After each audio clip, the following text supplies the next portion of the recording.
A very happy afternoon, everybody, and welcome on our little journey which we are on, a Tirth Yatra with a twist. And you all know what's that twist. Yes? Okay, so people who do not know, you will discover it as we go on this journey, because I feel the journey is much more enjoyable than the destination. So we are enjoying this journey of ours, where we are going step by step. We have all heard a very famous quotation by Lao Tzu, that a journey of 1,000 miles begins with the first step. So we have already taken that first step now, and we are going on this beautiful journey. We have understood what is meditation. We have understood what is not meditation.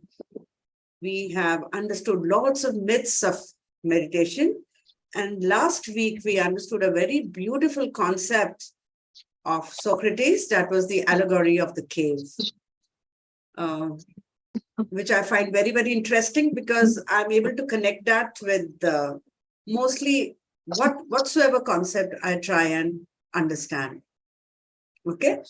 So today also, I'm sure it's going to pop up sometime or the other, the allegory of the cave.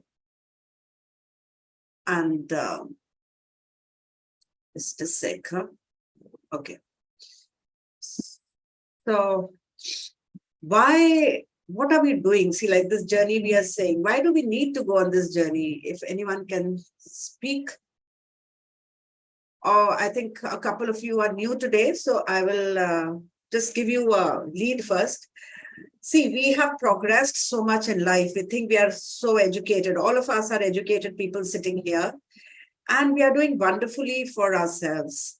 We have done wonderfully in our occupations, in our academics, in our personal lives. We have beautiful homes. We have everything we need. We are at that stage in life where we are financially stable. So why have we done all this? Basically, it is for getting some peace and happiness, right? But today's human being, who has evolved over the years, is very, very uncomfortable with reaching the distance zero after setting a goal. Let me explain this to you. We set a goal. We set any goal, right? I set a goal that, I'm going to buy a 2-bedroom apartment, right? That's my goal in life.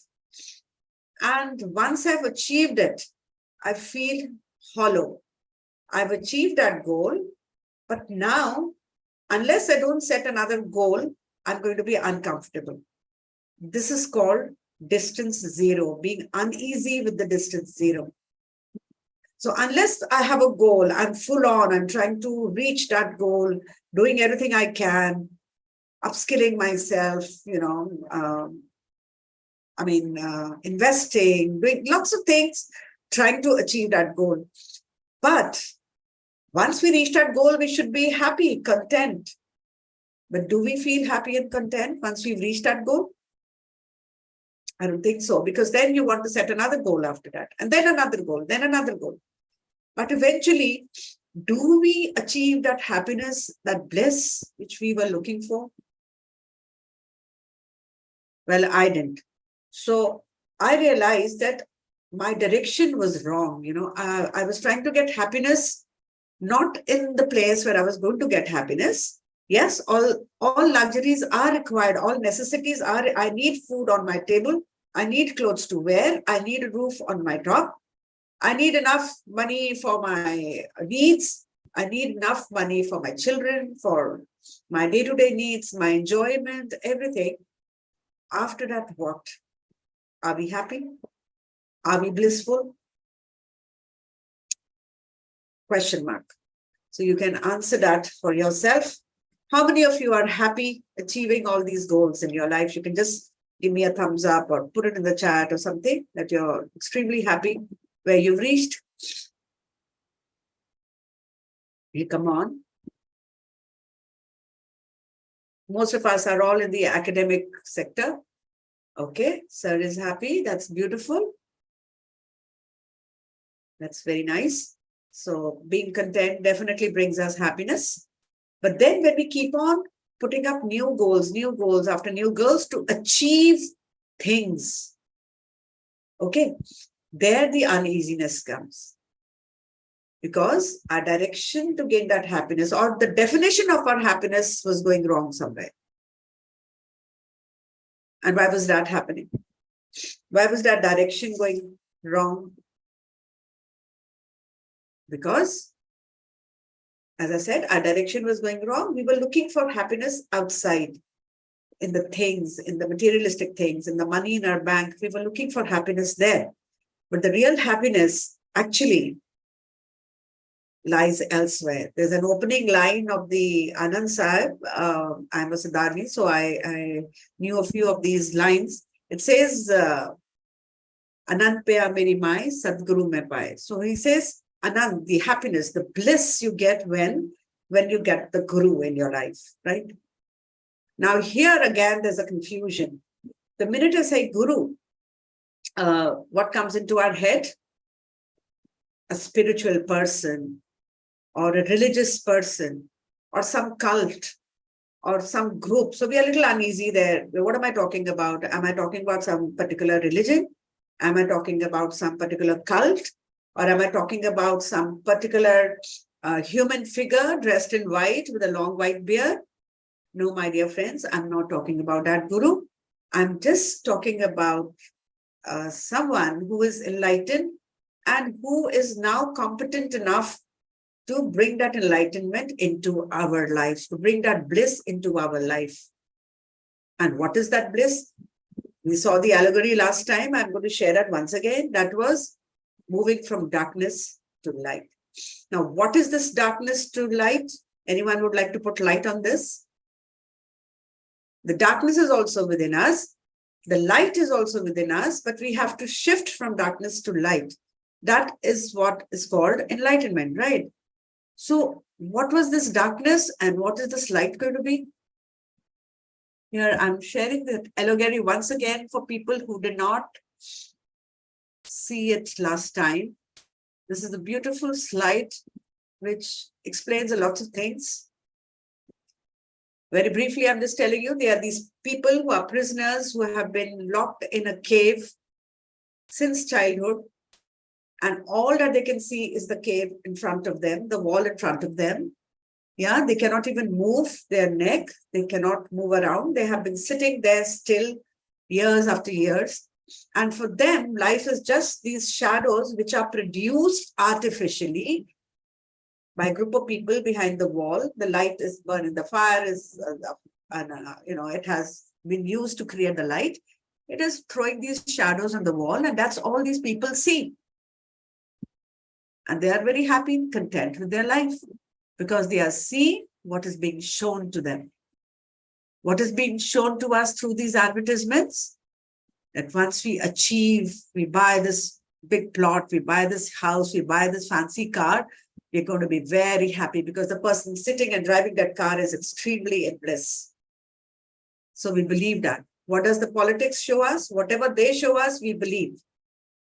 I'm not getting into this discussion. But yes, we are very happy believing what is being shown to us. This allegory, my dear friends, was written by Plato, who was a very, very, I would say, ardent follower of Socrates.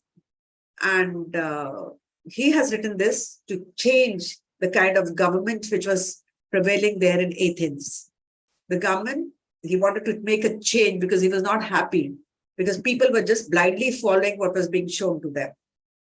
They were not ready to turn around and look at the real light. Okay. But then what they did, they dragged one person out of this cave and very painfully he was taken out. Why painfully? Because we are very comfortable in what has been told to us. We don't want to even make a change there. We are happy. So physically, the allegory demonstrates that he was physically in torture, dragged out. But yes, we also find it very difficult to change the way we think. So he was dragged out, and the minute he saw the real sun and the real sky and the real trees for the first time in his life, he was absolutely elated and he ran back into the cave to tell his friends. Look here, I've seen the real light. I've seen the sun. What was the reaction of the others? They laughed at him. Anyone who comes up with something which is different from what the masses is following, people laugh at them. And if that person does not shut up, he is sometimes even killed. The way Socrates was killed, he was poisoned. Now, this person who has come out, according to Plato, he's a philosopher. He's a philosopher because he's ready to look at new things. He's not ready to follow what has been told generations after generations. He is not ready to follow what is being just shown to him. He wants to see the real light. He wants to taste the real life. So this was his idea of telling that the new government should have more of philosophers who are ready to bring that light to the others. So this philosopher ran back. This person came back to tell these people, but they killed him. That's the fate of most of the philosophers in history if you go down. People who have tried to tell something different have been removed by the prevailing authorities. So he gives, how I want to relate this with education is that we also need more and more philosophers, more and more people who are ready to change the prevalent way of the education system, of what are we imparting to our children. Thank God, the department has woken up after a long sleep of, say, almost 40 years. And now there's going to be a little shift in the system. The NEP is coming up now. The framework is going to change because our previous framework was basically just to churn workers. That is why the British brought in what we were following till now. They just wanted more workers. They didn't want people to use their brains. So now, what is the role of the guru here? The guru or the philosopher or the person who has got enlightened and who was trying to make everybody else enlightened. His role is to take people from darkness to light. Darkness of our own ignorance, light of our own enlightenment. I hope that is clear here. So it's once we have seen the real thing, that is the bliss, that is the Anand, which Guru Nanak also talks about. Oh, it has been written by the third, that's another story altogether. We don't say it's the third Guru, we say the Guru in the third house. Okay, why? Because the wisdom which is there in our scriptures is basically just consciousness flowing through it from the Guru in the first house, second house, third house to the 10th house here. And if I talk about Hindu religion, then I talk about the Vedas. The Vedas are also basically downloaded by the then philosophers who were called rishis, munis. They sat down in long hours of sadhana, meditation, and all these Vedas, they downloaded from the cosmos. They have not written those Vedas. That intelligence came to them as enlightenment. And those are the 4 Vedas which we have taken up as our scriptures, which we follow for everything.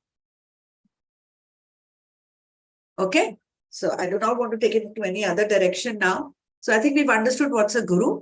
Now, guru, again, very briefly, I'm going to take 2 more minutes to explain this. Guru, basically, let's not get confused. I'm not talking about any person. I'm not talking about any person, a human being as such. It is basically the higher consciousness, the divine consciousness which is being handed over to us through someone who got it before us. Even Guru Nanak had a guru. All these Rishi Munis, they sat in meditation. Ved Vyas wrote what was downloaded. They did not invent any of this. So that was only the divine consciousness of oneness which was flowing through them. And it is that same oneness which is present in each one of us. We come here to gain experience on the planet Earth, right? with that little consciousness inside us. Now you would say, why would we come from the oneness, if we are the oneness, to come here and to learn lessons and then think I am separate, I am just being, even so Sanjana, why would I come here to experience that and then go through so much of struggle to again realize and get enlightened that I am a part of oneness, and then I go back and merge into the oneness? No, my friends, it's not that way. Basically, we are coming here for the progression of the oneness, the progression of the universe, divine energy, the progression of our own souls, which need a human body when we are present on the planet Earth. Basically, we are still connected. We are still the oneness. So oneness is the solution. Oneness is the problem. Oneness is the solution. It is the creator. It is the sustainer. It is the destroyer. Sustain. We are all breathing. We are sustaining this oneness. Destroy. All our cells do die to give birth to new cells. Death gives way to new birth. So all this is necessary. So it's just the song. If you will say that, why are we doing all this? Why could we be happy just staying in that oneness, in that higher consciousness where we belong? Why do we do that? So this is what is called the divine song, Leela. Yeah, this is the song of the universe. This is the grace of the universe. So Guru basically, as I'm just stopping the share.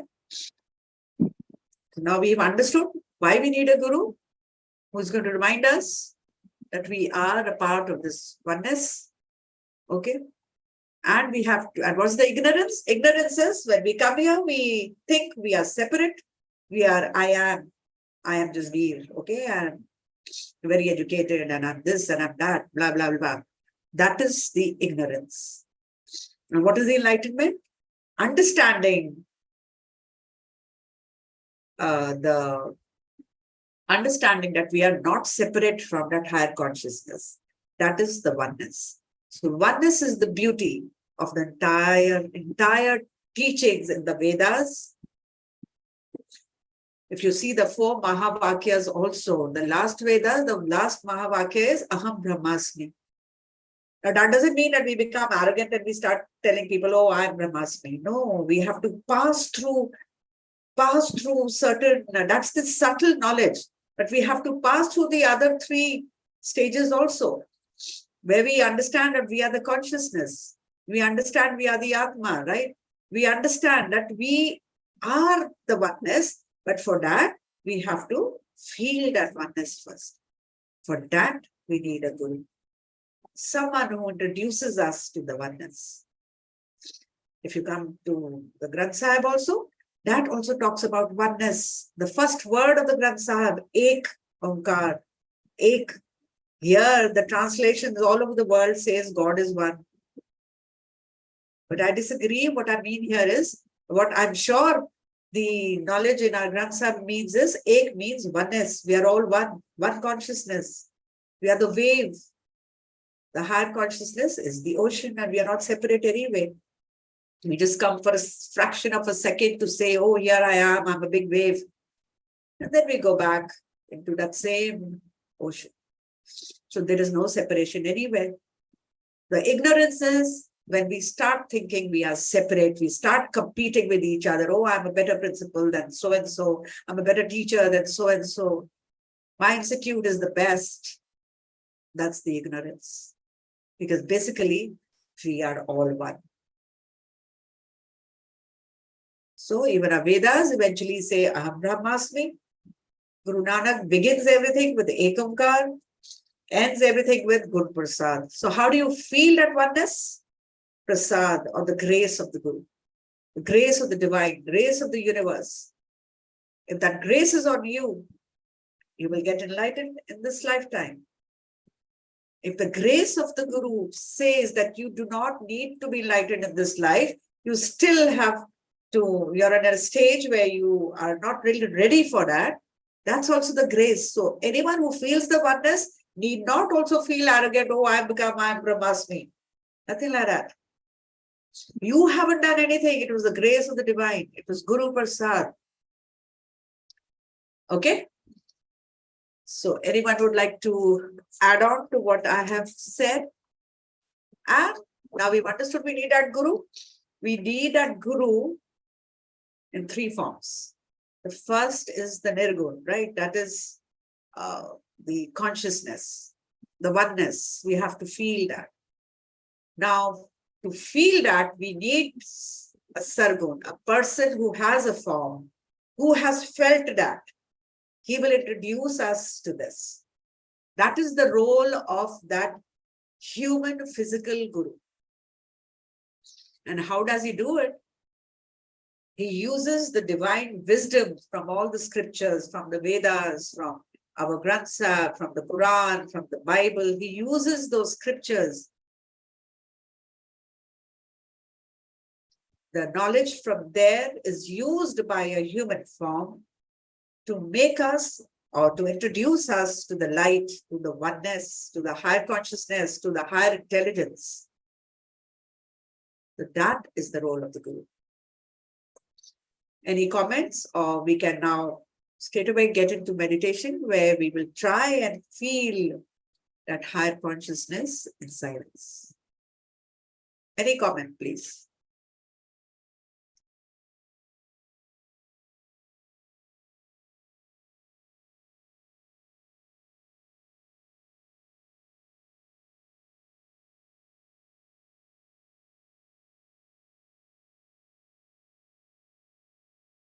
It's an open platform. If you disagree, most welcome. That's what we are all here for. When I talk about oneness, there is no question of anybody knowing more or less. Okay. So no controversies?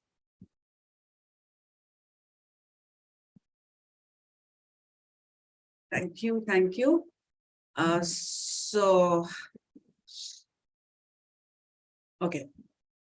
So we all agree to what we have understood. Thank you. Thank you, sir. All right. So let's just experience it also now. This Tirth Yatra, which we are going on to find answers to these questions. Neeraj,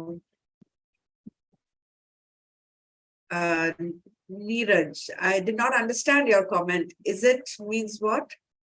You can please unmute yourself and speak if you want to. I could not quite understand. Neeraj Kumari ji, if you want to speak something, you're most welcome. Is it mandatory to have physical gurus? This is what I was trying to say. No, it is not mandatory. It is not mandatory. It's just the role of somebody who is enlightened or who is aware. I don't want to use these cliche words. Somebody who already knows something is just like our teachers. See, normally, earlier guru was, the role of a guru was taken up by the teacher. It's the role of a teacher. What he knows, he tells others. I know biology, I teach biology. So I'm a teacher. Basically, he was taken as a teacher. But now, just because we are on a little spiritual path, so I just want to use another word. I call it the enlightener. Guru Nanak was an enlightener. Jesus Christ was an enlightener.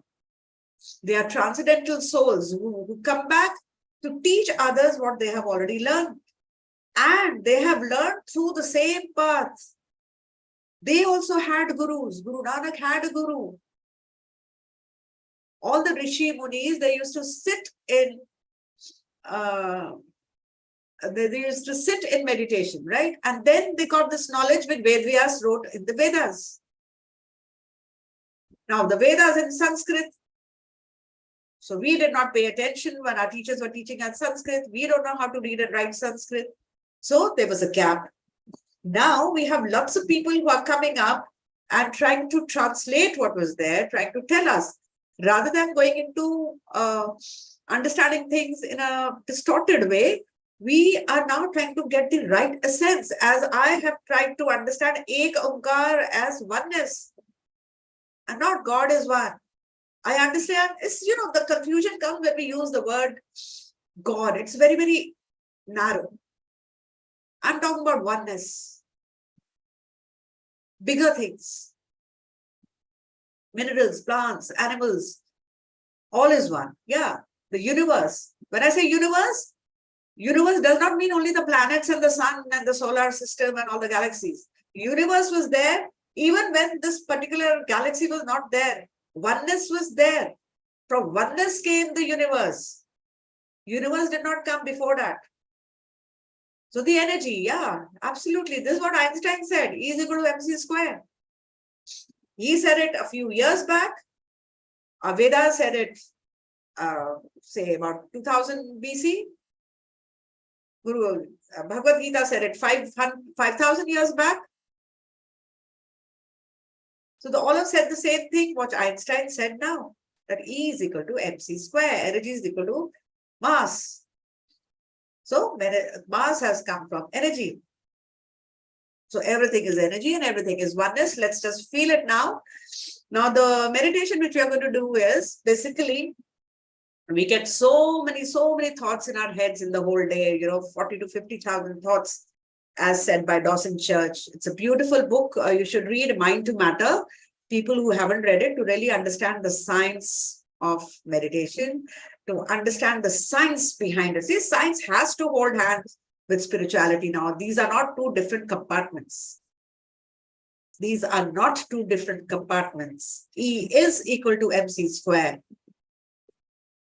Energy is science, right? So Dawson Church, he has given beautifully the science of what is happening, all these subtler energies. So according to him also, when we sit in meditation, we have so many thoughts in our head, which is not letting us think clearly. Now, to think clearly, we have to ask these thoughts very politely, very beautifully, to let us be alone for some time, because we want to sit with ourselves. We don't get time to sit with ourselves. We are so busy, all of us. So we want to sit with ourselves. The thoughts keep disturbing us. And these thoughts, if you have noticed, are always of, maximum of them are of the past. कल क्या हुआ था, कल school में क्या हुआ था, कल शाम को क्या हुआ था, हस्बैंड के साथ क्या हुआ था, बच्चों के साथ क्या हुआ था, फ्रेंड्स के साथ क्या हुआ था, whatever happened, मैच में क्या हुआ था. Most of the thoughts are of the past, or they could also be of the anxiety of the future. Will I get well? I have a problem. What is my future? Right? Will I have enough money? If I fall sick, will I have money for my to take care of my health? And then very beautifully, the insurance companies feed on the fear which they feed into us first. So meditation will help you to rise above these fears, these demons, as I call them. They are the demons inside us. Arshad Vargas, the fear, the anxiety, the calm, growth, the low, Madhya Matsarya. These are the 6 demons inside us which does not let us think clearly. So we have to rise above them, raise our energies, as I use the word. Because these demons, their energies are very, very low. I have many a time showed you the chart of Dr. Hawkins, which gives us the different frequencies of all these emotions in us. So anger and fear are very low frequencies. And love is somewhere 400. And then compassion and all a little higher than that. So in meditation, we raise our vibrations, our frequencies rise, we rise above fear, and then we feel the oneness.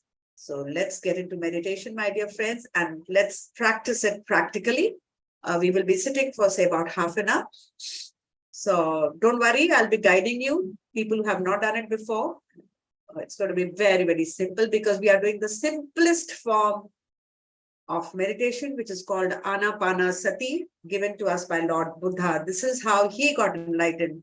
When he was tired of running helter-skelter from guru to guru to guru, he sat under a tree and just observed his breath. And lo, next morning, he was enlightened. So let's see, do we have that Buddha inside us? So what we're going to do is, you may sit comfortably wherever. Patanjali says, Thiram Sukham Asanam.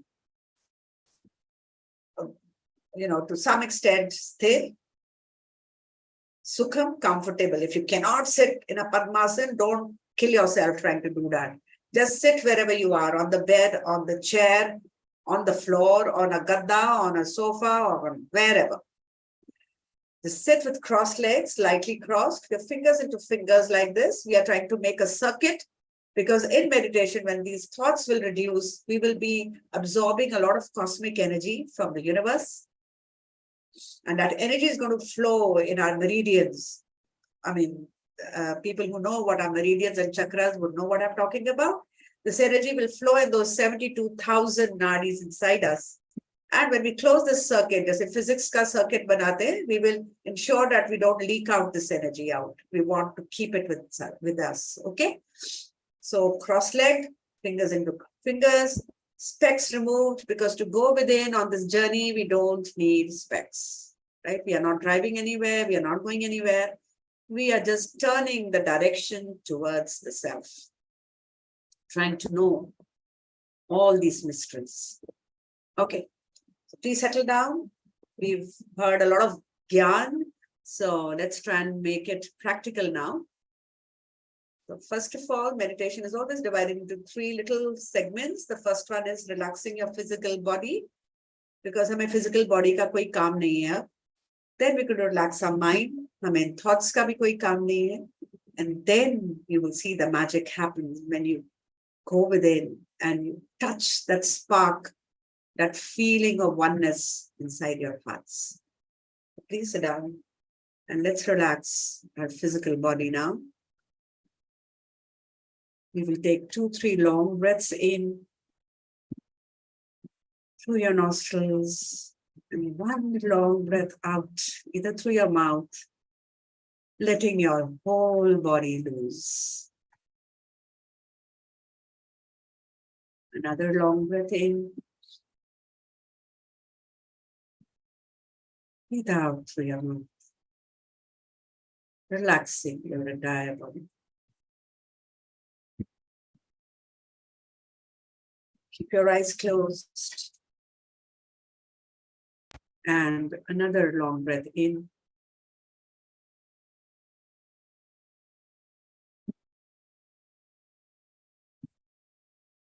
And breathe out through your mouth, relaxing your body.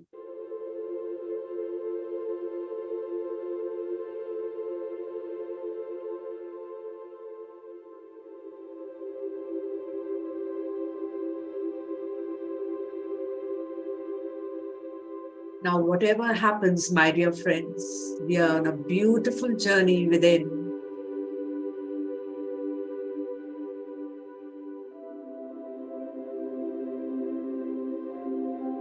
Where we don't need our eyes. So we are not going to open our eyes, come what may.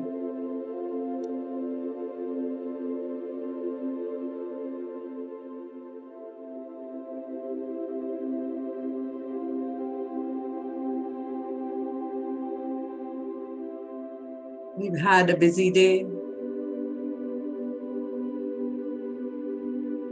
So let us relax our physical body.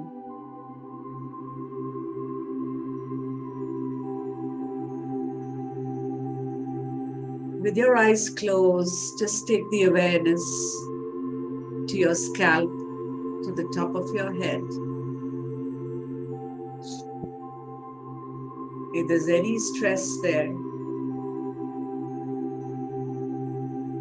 just let it go loose and relax.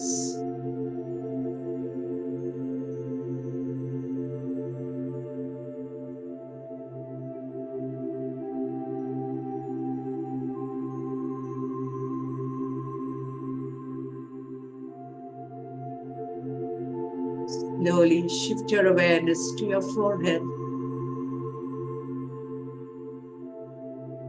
And if you feel any stress here,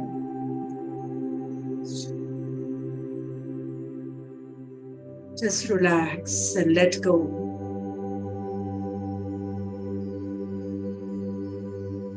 Wherever your awareness is going, your energy is flowing, my dear friends.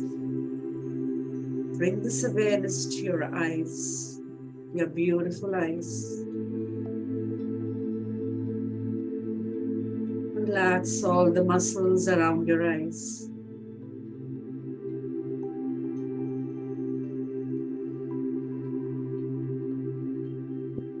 Slide down your awareness to your cheeks, left and right, your cheekbones, left and right,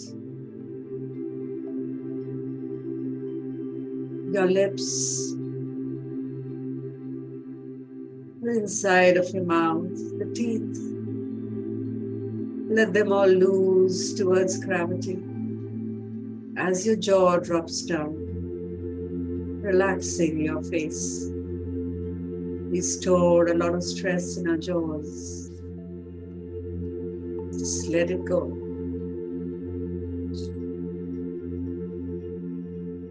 Slowly shift your awareness to your ears, left and right.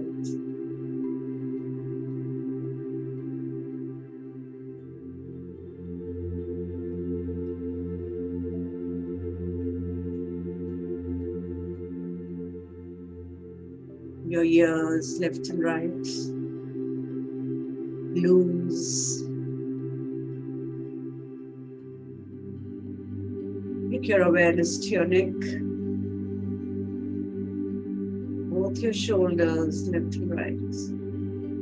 Let them drop down, loose, releasing all the stress in your back. Your upper arms, left and right. Your elbows, left and right. Your lower arms, left and right. Your hands, left and right. Take your awareness to your left hand, left thumb, index finger, middle finger, ring finger, and the little finger. And now your right hand, right thumb, right index finger,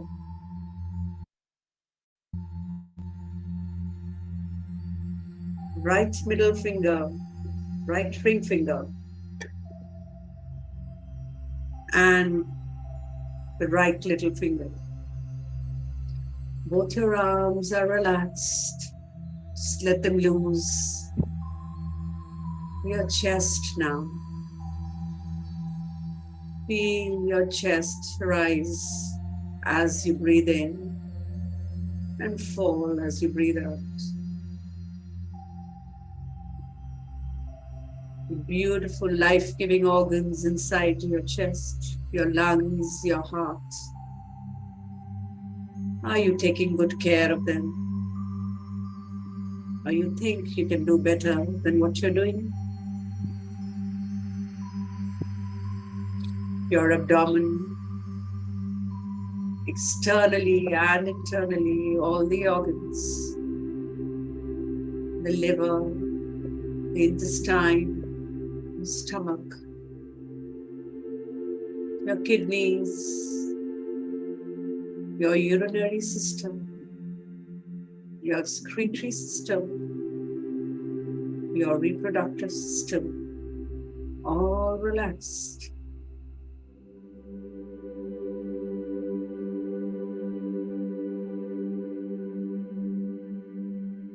Take this awareness to your thighs, to your hips, left and right, your knees, left and right, your lower legs, your shin muscles, your calf muscles, your ankles, left and right, both your feet, left and right, all the toes on your left foot, all the 5 toes on your right foot, relaxed. Breathe in this beautiful, nourishing air through your nostrils. And as you breathe out, feel all the stress leave your body.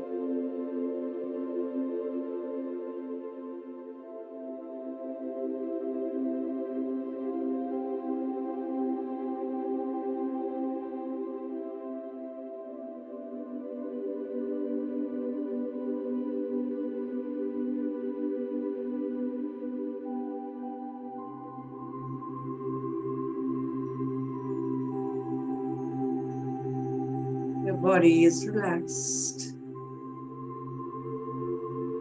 Smile on your face. Take your awareness to the entrance of your nostrils now.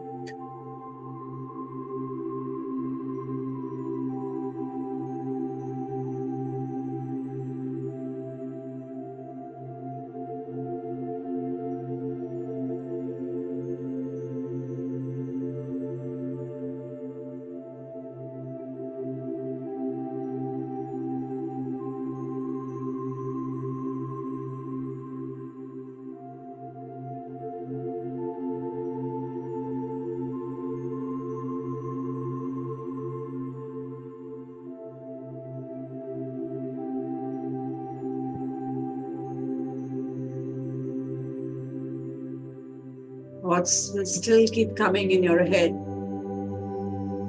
We will not fight with them. We will very lovingly, very softly ask them to leave.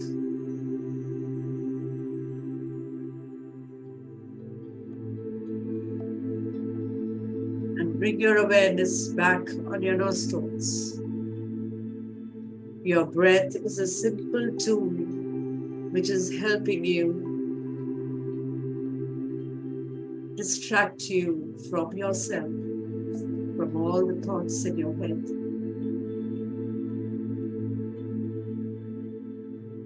We can use many tools like chanting, prayers.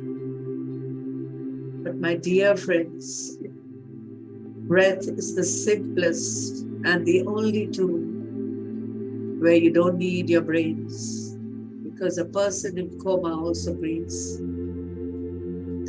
For all the other tools, you will have to need your brains. And our mission is to silence this inner chatter in our head, to calm these jumping monkeys in our head. So we need a tool where we don't need to use our mind.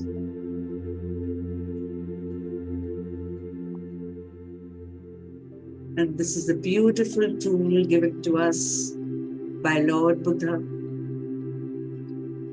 Ana, the incoming breath. Apana, the outgoing breath. And Sati, to be with. So let us just be with our incoming and outgoing breath and sink deeper and deeper into this darkness behind our eyes.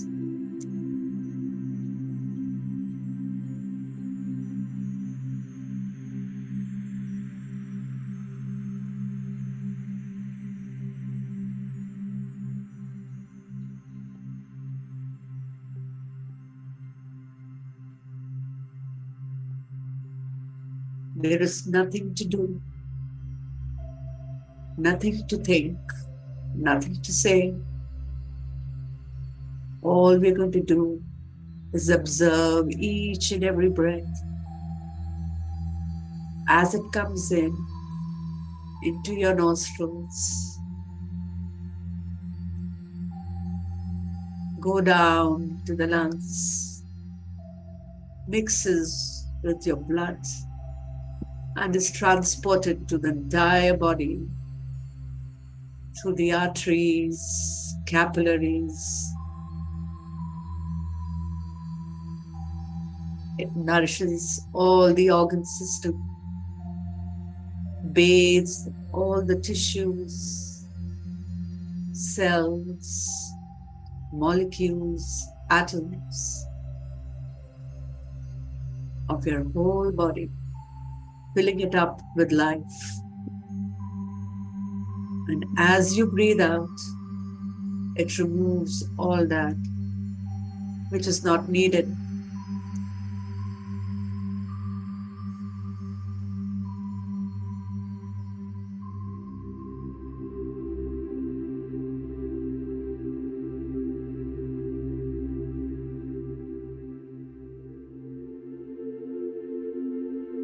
So sit like a gatekeeper near your nostril and keep checking each and every breath as it comes in and goes out.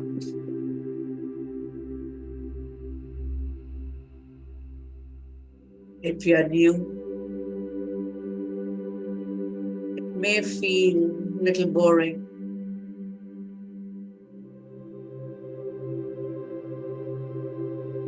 But stay focused, my dear friends. Very soon, you will lose the track of your breath. And very slowly, the thoughts will also reduce in your heads. And we will reach the no mind state, even if it is for a fraction of a second. Let me remind you, thoughts will keep coming, but we will continuously repeat the process of bringing our awareness back on the nostrils, even if we have to do it a zillion times. So just be with your breath.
My dear friends, the root belief of all false beliefs is that we believe in separateness. We believe that you and me are separate identities. But the truth is, we are all connected. There are no others. If I judge you, I'm judging myself. If I hurt you, I'm hurting myself. And if I love you, I'm loving myself.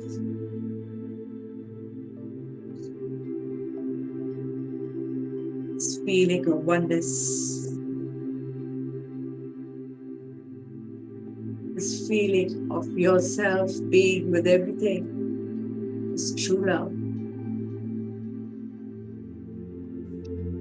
So let us move from our old self to a new self.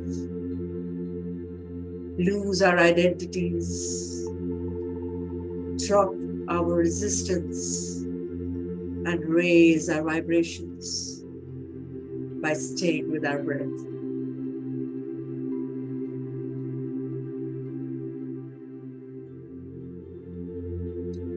At this moment of time, nothing else exists but your breath.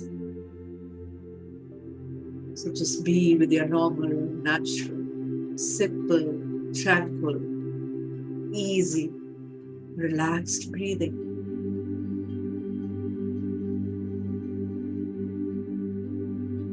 Let us drop our identities, our egos, and become pure consciousness.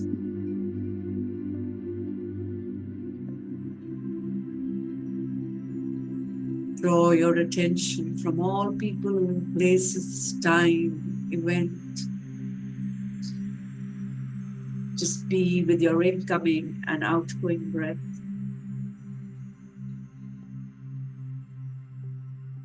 Because now it is time to become nobody, no one, no thing, nowhere, no time, only consciousness. Surrender any aspects of your limited self of your limited I am, to join the greater self and lose yourself to nothing, to become everything.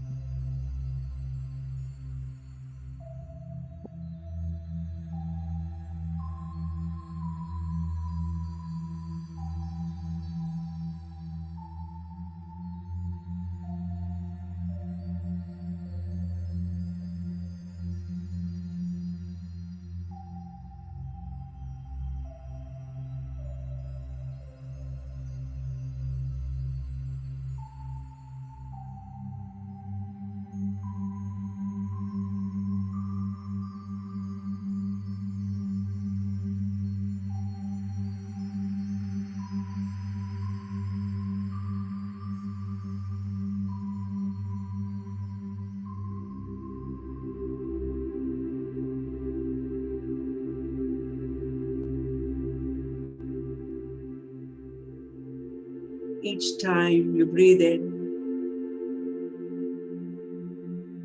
your consciousness will expand. And each time you breathe out, release all the tension in your body, in your mind.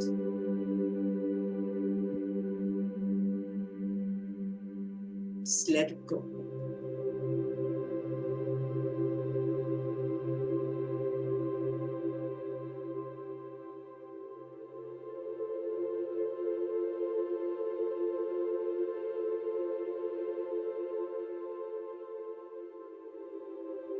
Just imagine you're lying down in the warm sunshine of a beach. You are not trying to do anything, you're just trying to unwind. You are just being present and enjoying the moment. So just enjoy. Let go of any expectations, any ideas of what you think meditation should be.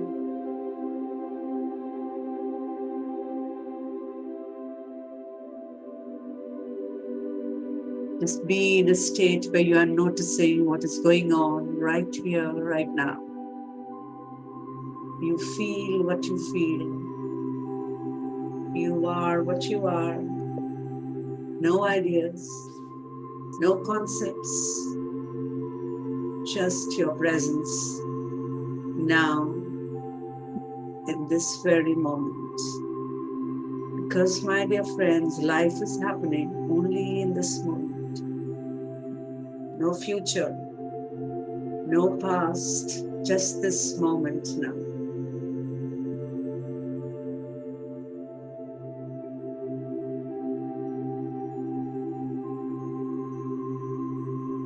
No desires, no regrets, just tranquility, peace and stillness.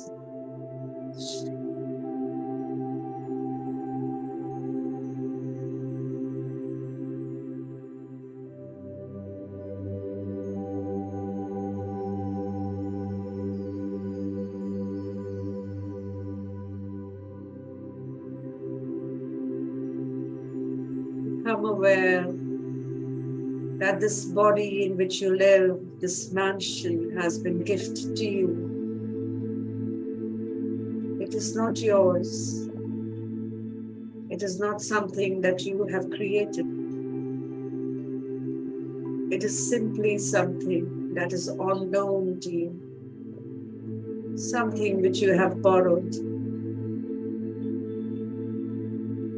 Even the breath which you are breathing, my dear friends, is not yours. Appreciate how all the things which you believe are yours, things that make you believe that this is who I am, are not yours to begin with. Appreciate that they are here, but they are not yours.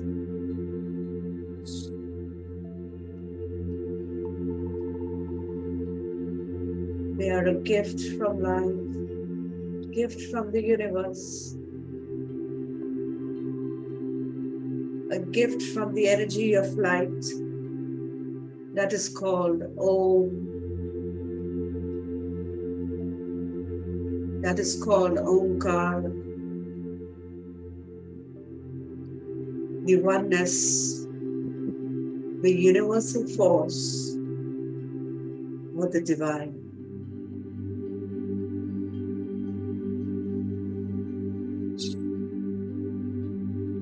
The deeper you go within yourself, you will realize that your thoughts are also not even yours. Just as your body has been appeared and been given to you, just as the breath is gifted to you, so are your thoughts. They are just appearing and disappearing. You are aware of your thoughts, but the thoughts are not yours.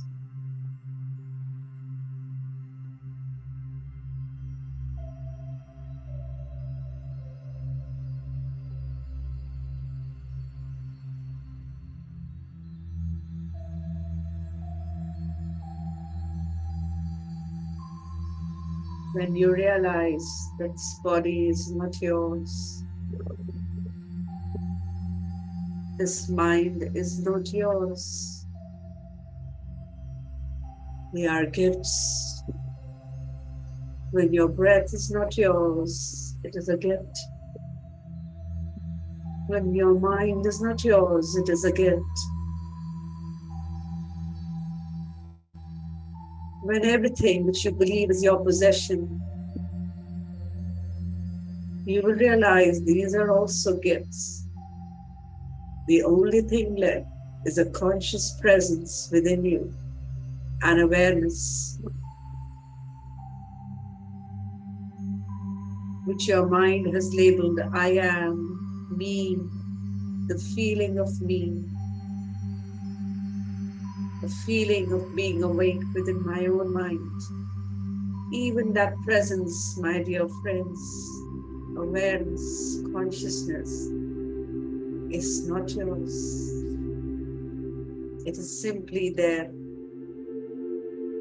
not something which you have created.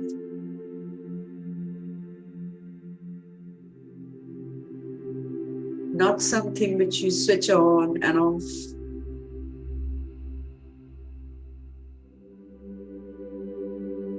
Not something which you can remove. It is present, whether you're aware or not. Just as your breath is involuntary, so is your consciousness. It is also involuntary. It is there, whether you notice it or not. Whether you like it or not, it is there.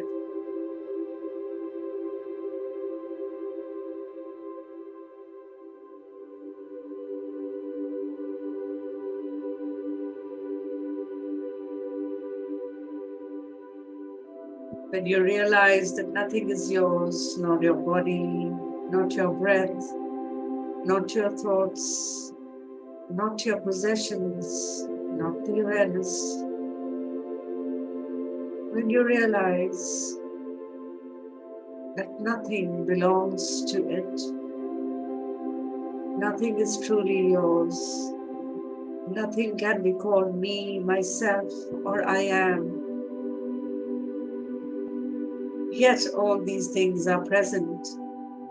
We can only surrender them to that which has created it, which is called the universal force, Om, Omkar, Paramatma, Parbrahm, the Supreme, the Oneness.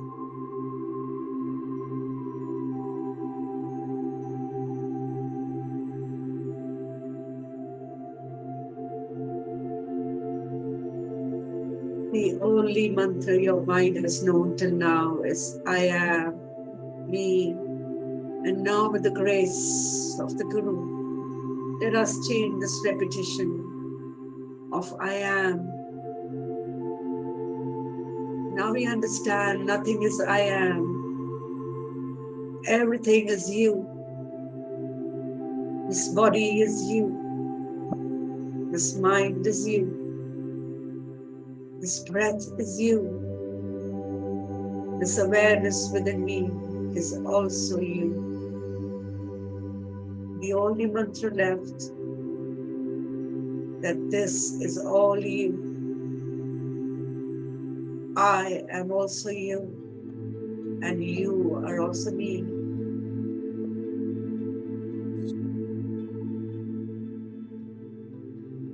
When I could see the I am, I could not see the you.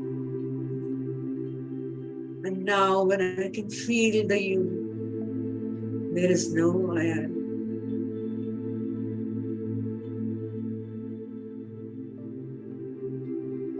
Enjoy.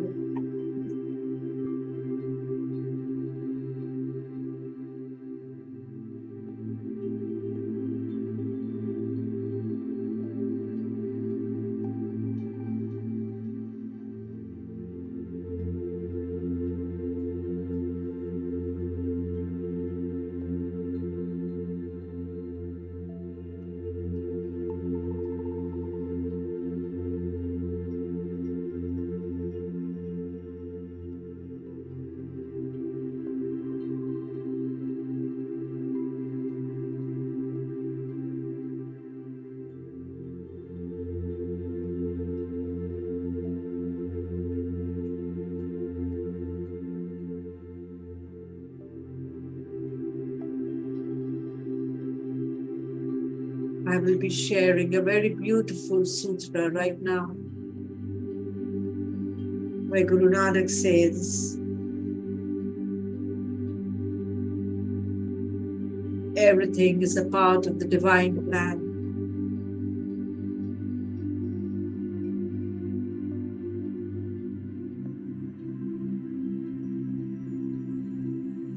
Everything is within you and nothing is outside of you. Your source is the ultimate resource.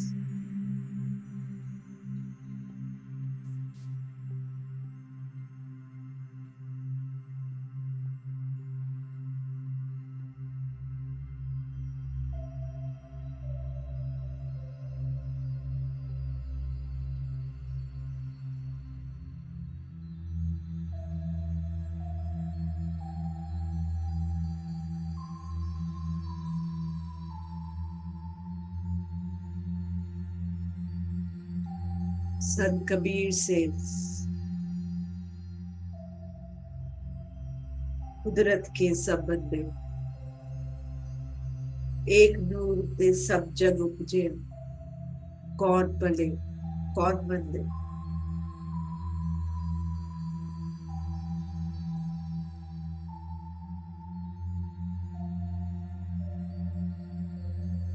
We are all from the same divine consciousness. Since everything has come from the same source, then who is good and who is bad? We are all sparkles from the same consciousness. Then who is good and who is bad? So my dear friends, drop all your judgments. Feel the oneness of all beings as we are all connected through the same divine consciousness.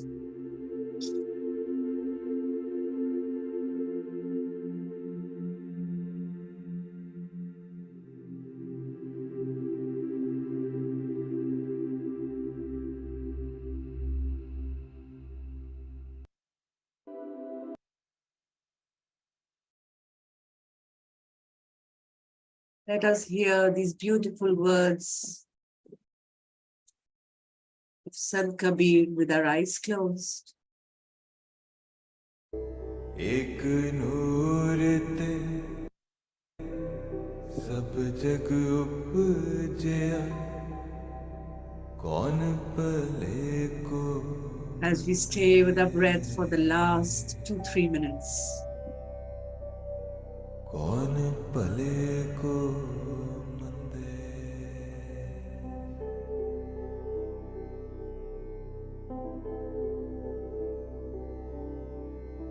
अव्वल अल्लाह नूर उपाया कुदरत के सब बंदे कुदरत के सब बंदे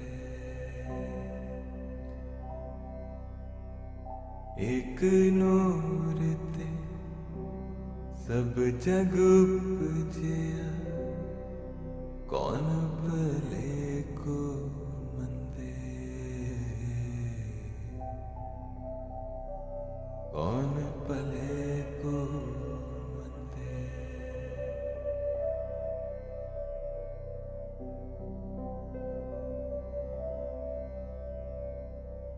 अव्वल अल्लाह नूर उपाया कुदरत के सब बंदे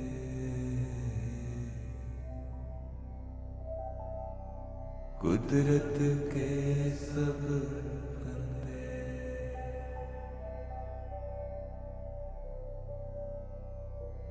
एक नूर ते सब जग उपजिया कौन भले को मंदे Let us express our gratitude,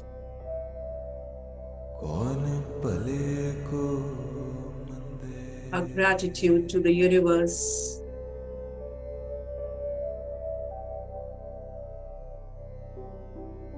अव्वल अल्लाह नूर उपाया कुदरत के सब बंदे let us feel grateful for all that we have in our life, कुदरत के our family, our सब friends, our बंदे possessions.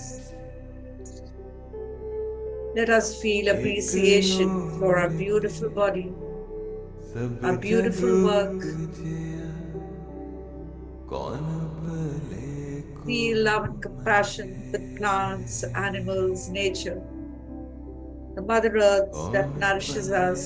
को मंदे Give gratitude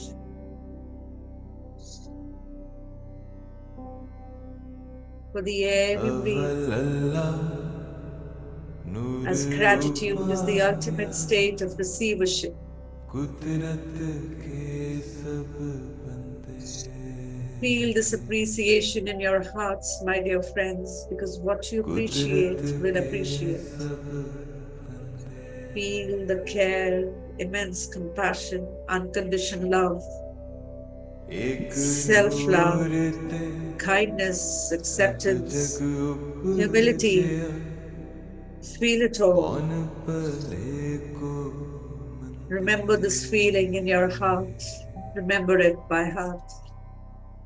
कौन भले को मंदे And now, very, very slowly, my dear friends, let us bring our अव्वल awareness back Allah to our new consciousness, Noor to our उपाया new body, to a whole new कुदरत world, a के new सब environment. बंदे Take your time to slowly come कुदरत back. के सब बंदे And now, whenever you're ready, just rub your palms, place them on your beautiful eyes for 5 seconds. 5, 4, 3, 2, 1, 0. And very lovingly caressing your face as you love a little newborn baby, because you're also newly born. Touch your shoulders. You may drink a glass of water. Touch your thighs, your knees, your legs. And let us come back to the here and now. Thank you for being with me in this beautiful journey.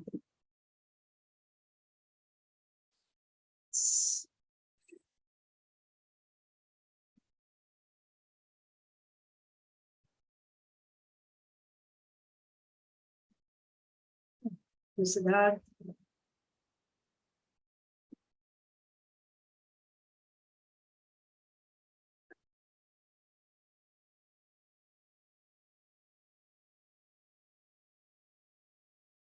Neeraj Kumari ma'am, thank you for your lovely, lovely messages.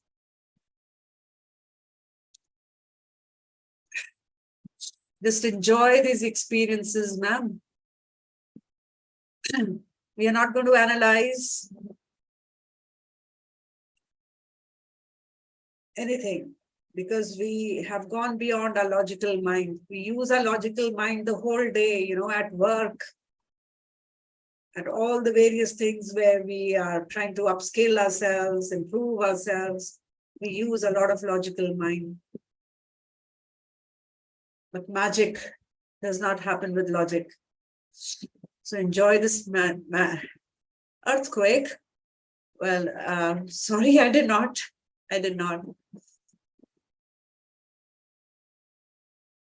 Yes. So Neeraj Kumari ma'am, I expect you to join every Sunday. This little group tries to spread this magic every Sunday. And the whole week we relive it. We repeat it with the recording, which I send to everyone. So anybody who was new today, who was new on this journey, I mean, maybe you were doing it elsewhere, but with me, you were new, or you were totally new to the experience. Anybody totally new, you can raise your hand.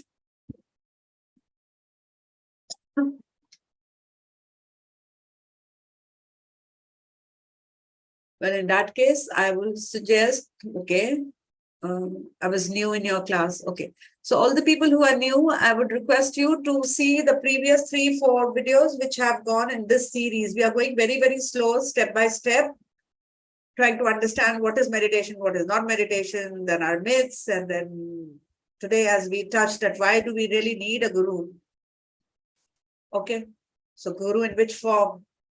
We just need a physical guru for some time to introduce us to the oneness using the wisdom, which is called the Shabad Guru, the words, the Gurbani, or all the verses in the Bhagavad Gita. There are 700 beautiful verses in the Bhagavad Gita, which is full of wisdom. So when we use that wisdom and someone who reads them before us and tells us, he is the guru for that bit of time. But we don't have to okay, I'm not the admin in the 91-day group. So if you could just give me your number, or in the invite which I had sent, there is a invite to join this WhatsApp group, which meets every Sunday. If you see the invite on that 91 days group, there is under that invite, there is a invitation to join this group. So that you can do, because I will be sharing the recording in that group. Or if you're unable to do that, yeah, you can message me personally, please. I will add you to the group. Yeah, thank you. So this has to be done every day because I call it the gym of the soul. As we do exercise, as we do our morning walks at 4:30 every day, 6 o'clock, whenever, or you do exercises in the gym, that is for your body. Now, the body will not work alone unless the mind is also, functioning beautifully and our soul is thoroughly charged. So this meditation helps us to recharge our conscious, our soul. And that is how this whole beautiful, association works. So any question? Okay, anybody would like to share their experience? Because I always say that experience sharing is, yes, sir, thank you. Thank you for being there. Thank you for being there with me. So share karne se bhi, that is also a type of a guru. It's called Sajjan Sangatya. Jo kirtan satsang hota hai, that's not just to sit together and sing. It's basically to discuss each other's experience. Because when we are sharing experience, हम यहाँ world में भी जो आए हैं ना, so many sparks, thousands and millions of sparks, हम सब एक experience लेके we are going to go back to that higher consciousness, and then the entire experience is going to be together in that oneness. So it's something like class में आप group बनाते हैं 5 बच्चों का, you tell them, एक को बोलते हैं साइंस के नोट्स बनाओ, इंग्लिश के बनाओ, इसके बनाओ, and then when they all sit together in a group study, they all have notes. So here also, if we all have different experiences, when we share, it becomes like each other's experience. Okay, so sharing is very, very important. If you have experienced anything, please share. Okay, that will help in the journey of the other people. Okay, so I'll wait. Okay, ma'am, I'll add you to the group, Neeraj ma'am, I'll add you there. All right then, enjoy the rest of your Sunday with this recharged consciousness. Enjoy, because we are following the golden middle path. We are not leaving our physical body or our house or something and running to the Himalayas. Here and now, Yudh mein sthir, we are learning to be calm in the chaos. Okay? So sab Yudhishthir ban jao, learn to be calm in the Yudh, and enjoy your Sunday till we meet next Sunday. Bye-bye. See you. Thank you, ma'am. Thank you. Thank you for being there. Thank you.